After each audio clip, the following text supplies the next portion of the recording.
Selamat pagi anak teacher. Kembali belajar bersama teacher Uli.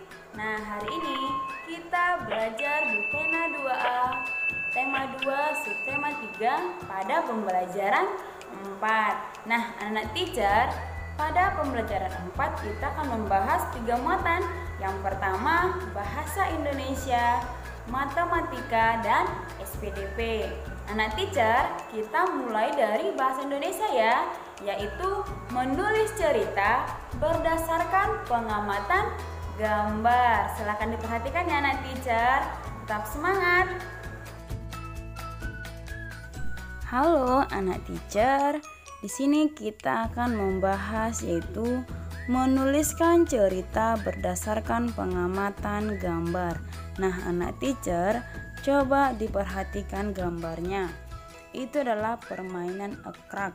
Nah, di sini teacher akan menceritakan sejarah permainan egrag. Permainan egrag merupakan permainan tradisional yang hampir punah. Egrag adalah permainan berjalan dengan menaiki bambu. Permainan ini hanya dapat dilakukan oleh satu orang saja. Bagi orang yang tidak memiliki dan mempunyai keyakinan pada dirinya, seringkali ia mengalami kesulitan untuk melangkahkan bambu tersebut.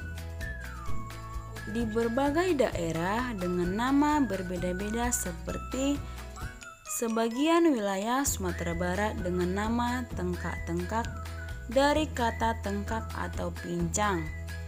Ingkau yang dalam bahasa Bengkulu berarti sepatu bambu, dan di Jawa Tengah dengan nama jangkungan yang berasal dari nama burung bekaki panjang. Egrag sendiri berasal dari bahasa Lampung yang berarti terompah pancung yang terbuat dari bambu bulat panjang, dan dalam bahasa Banjar di Kalimantan Selatan disebut batungkau. Anak-anak teacher, egrag juga adalah nama yang berasal dari daerah Jawa Barat.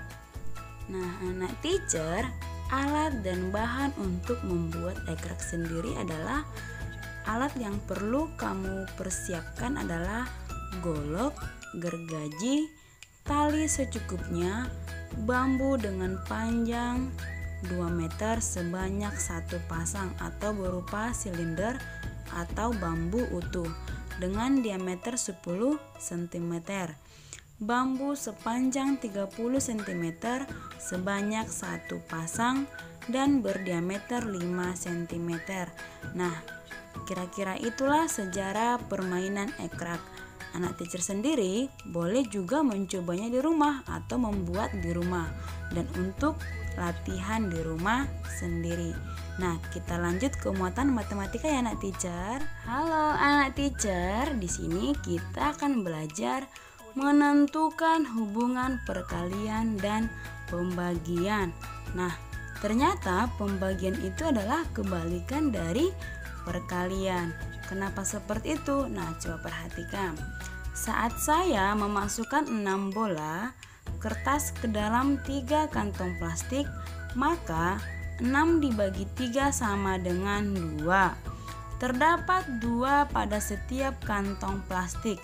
Nah, kalau jika dibalik, sebanyak 3 kantong plastik mendapatkan 2 bola kertas setiap kantongnya. Maka kalimat matematikanya menjadi 2 dikali 3 sama dengan 6. Jadi anak-anak teacher, 6 dibagi 3 sama dengan 2 karena 2 dikali 3 sama dengan 6. Berarti pembagian adalah kebalikan dari perkalian. Bisa ya anak teacher ya? Anak-anak teacher, kan sebelumnya kalau kamu mengerjakan pembagian, kamu mengerjakannya dengan cara pengurangan berulang sampai hasilnya sama dengan 0. Nah, di sini kita akan menyelesaikannya dengan cara menghubungkan ke dalam perkalian. Nah, misalnya 8 dibagi 2 sama dengan 4. anak-anak teacher sudah tahu kan 8 dibagi 2 sama dengan 4. Nah, di sini kita hubungkan ke bentuk perkaliannya.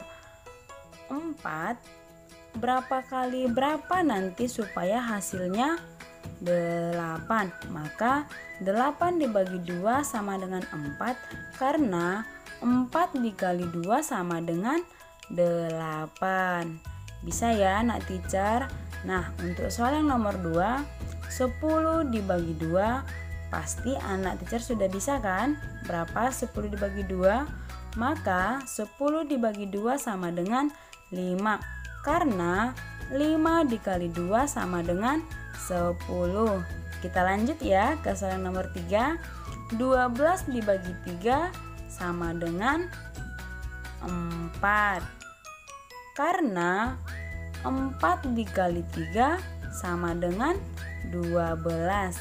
Nah, yang nomor 4, 14 dibagi 7 sama dengan 2. Kenapa 2? Karena 2 dikali 7 sama dengan 14. Sudah paham belum anak teacher? Kita lanjut ya, satu soal lagi, yaitu 15 dibagi 5, yaitu hasilnya sama dengan 3. Karena 3 dikali 5 sama dengan 15. Nah, seperti ini anak teacher, pembagian itu berhubungan dengan perkalian. Kalau perkalian penjumlahan berulang, kalau pembagian pengurangan berulang. Gampang bukan anak teacher? Silakan berlatih ya. Sekarang kita lanjut ke muatan SPDP. Menggambar imajinatif benda sekitar. Nah, menggambar imajinatif benda di sekitar. Ayo menggambar imajinatif. Kamu dapat menggambar benda-benda yang ada di sekitarmu anak teacher. Siapkan alat dan bahan yang diperlukan ya. Langkah-langkah menggambar imajinatif yang pertama, buatlah sketsa gambar benda menggunakan pensil.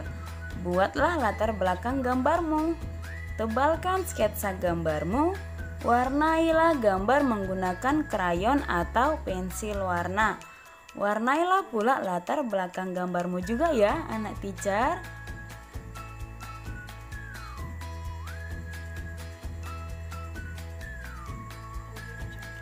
Ayo menggambar imajinatif anak teacher. Buatlah gambar berikut sebagus mungkin. Teacher tunggu ya. Baik anak teacher, sampai di sini pembelajaran kita hari ini. Semoga apa yang teacher ajarkan kamu dapat memahaminya. Tidak ada orang pintar tiada berlatih. Silakan berlatih di rumah. Sampai di sini. Terima kasih. Shalom.